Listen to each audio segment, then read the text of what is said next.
Kakinada NFCL road లో గల సత్కళ వాహిని భక్తిరస సంగీత సంస్థ ఆధ్వర్యంలో శ్రీ సీతారామ కళ్యాణ మహోత్సవాలు ఘనంగా నిర్వహించారు. అందులో భాగంగా ప్రత్యేక వేదికపై శ్రీ సీతారామ స్వామి వారి ఉత్సవ విగ్రహాలను ఉంచి వేద పండితుల మంత్రోర్చనల నడుమ కళ్యాణ మహోత్సవం కన్నుల పండుగగా జరిపించారు.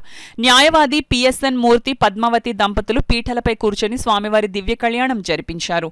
ఈ సందర్భంగా సత్కళ వాహిని వ్యవస్థాపక కార్యదర్శి డాక్టర్ ఈవి కృష్ణమాచార్యులు మాట్లాడుతూ గత 52 సంవత్సరాలుగా ప్రతి ఏటా శ్రీ సీతారామ కళ్యాణం ఘనంగా నిర్వహిస్తున్నట్లు వెల్లడించారు. ఈ కార్యక్రమంలో సంస్థ అధ్యక్షులు గోపాల నరసరాజు, కలగా శివరాణి, తురగా సూర్యారావు, గంపల కృష్ణవేణి, కుంచికా లక్ష్మి, పెద్ద సంఖ్యలో సత్కళ వాహిని సభ్యులు, నగర ప్రముఖులు పాల్గొన్నారు. కళ్యాణ మహోత్సవాన్ని ప్రముఖ న్యాయవాది శ్రీ పిఎస్ఎన్ మూర్తి గారు, శ్రీమతి పద్మావతి గారి దంపతులు ఈ ప్రాంగణంలో కళ్యాణాన్ని నిర్వర్తిస్తున్నారు.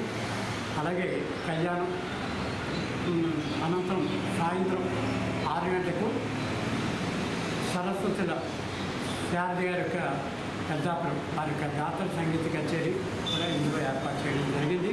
దానికి ముందరగా హనుమాన్ చేసిన సంగీత పారాయణ యజ్ఞాన్ని కూడా ఈ సందర్భంగా ఏర్పాటు చేయడం జరిగింది. సత్కళ వాహిని ఈ యొక్క సందర్భాన్ని గుర్తుంచుకొని సర్వసభ్య సమావేశాన్ని కూడా ఏర్పాటు చేసి సభ్యులందరినీ మన నూతన వరవళ్ళు మళ్ళా సంవత్సరం పాటు అన్ని కార్యక్రమాలు నిరవధికంగా జరిగేట్లుగా ప్రణాళిక అవుతుంది తెలియజేసుకుంటూ శ్రీ పచ్చివాయి గోపాల నరసరాజు గారు అధ్యక్షుడిగా, శ్రీమతి కలగా శివరాణి గారు ప్రధాన కార్యక్రమంగా చేస్తున్నారు.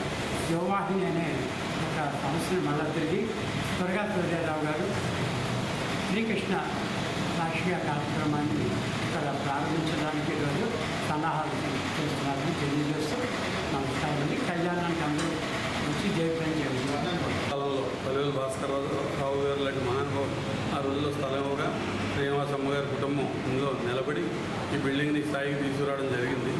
ముఖ్యంగా సంక్రాంతి ఫౌండేషన్ చంద్రశేఖరరావు గారు లాంటి వాళ్ళు కూడా ఇందులో పాల్గొని ఈ మహత్ కార్యక్రమంలో ముందుకు తీసుకెళ్ళడానికి దోహదపడిన మహానుభావులు వారొకరు.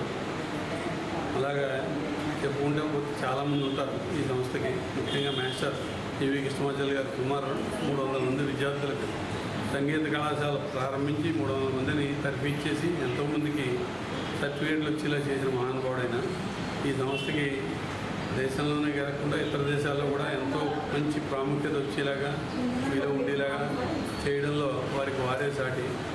వారి శ్రీమతి కూడా లక్ష్మి గారు కూడా దీంట్లో పాల్గొని 24 గంటలు దీని అభివృద్ధి కోసమే పాటుపడిన మహానుభావురాలు ఆవిడ కూడా. అటువంటి వారంలో మా అందరూ అదృష్టంగా భావిస్తూ ఈనాటి ఈ కార్యక్రమానికి వచ్చిన మీ అందరికీ కూడా ధన్యవాదాలు.